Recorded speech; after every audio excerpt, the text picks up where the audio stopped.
Bismillahirrahmanirrahim. Assalamualaikum warahmatullahi wabarakatuh.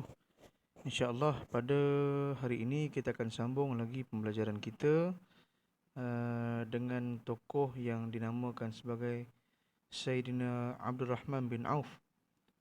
InsyaAllah pada hari ini kita akan melihat beberapa jasa dan sumbangan yang telah diberikan oleh Sayyidina Abdul Rahman bin Auf radhiyallahu anhu kepada perjuangan Islam. Baik, yang pertama, beliau menjadi antara penyumbang tetap dalam kebanyakan peperangan bersama Rasulullah sallallahu alaihi wasallam. Contohnya, beliau menyumbang sebanyak 200 uqiyah ataupun sebanyak 8,000 dirham dalam peperangan Tabuk. Ya, saya pun tak pastilah banyak mana 8,000 dirham ni. Mungkin kita boleh cek lah, kan? Ya, tapi maksudnya banyak lah, ya. 8,000 dirham ketika itu, zaman itu. Kalau kita tengok mungkin 8,000 ringgit zaman sekarang mungkin tak banyak sangat. Tapi kalau zaman 8,000 ringgit zaman dulu-dulu, mungkin kita kata zaman sebelum merdeka, sangat besar nilai dia, ya. Contoh ini, tapi ini zaman Islam, 1400 tahun dahulu, ya. Baik. Yang kedua, menjual tanah miliknya dengan harga 40,000 dinar. Jual tanah dia dapat 40,000, kemudian hasil jualan tu dibahagikan kepada orang miskin dan para ummahatul mukminin ataupun para isteri Nabi sallallahu alaihi wasallam, ya. Jadi maksudnya tak ambil, dia jual tanah milik dia, kemudian hasil tu disedekahkan, ya.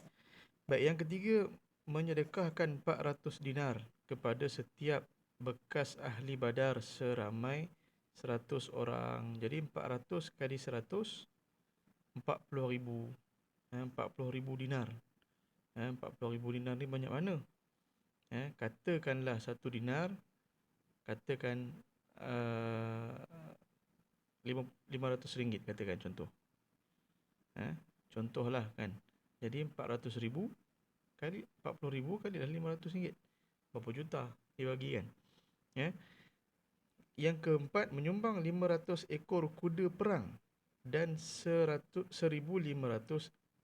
ekor unta tunggangan. Ni bukan kuda biasa-biasa, ni kuda perang, kuda yang terlatih, ya.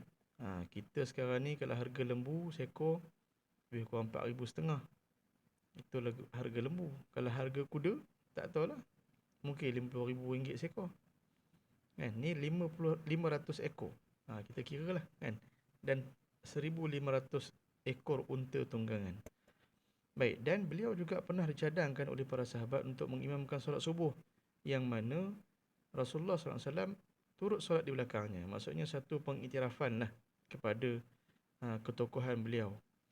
Dan yang keenam, beliau juga menyertai beberapa perangan seperti perang Badar, perang Khandaq, perang Tabuk, ya.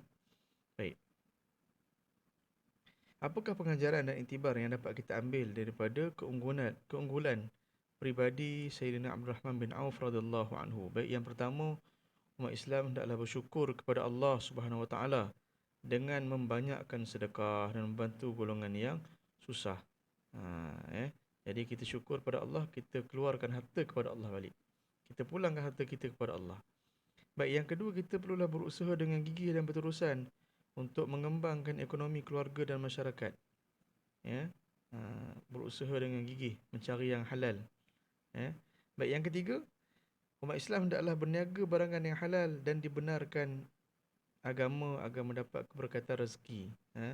Mencari yang halal itu fardu bagi setiap Muslim. Untuk mencari yang halal, kita kena usaha sungguh-sungguh. Tambah-tambah zaman sekarang ni, kan, kita pun tak jelas yang mana halal, yang mana haram.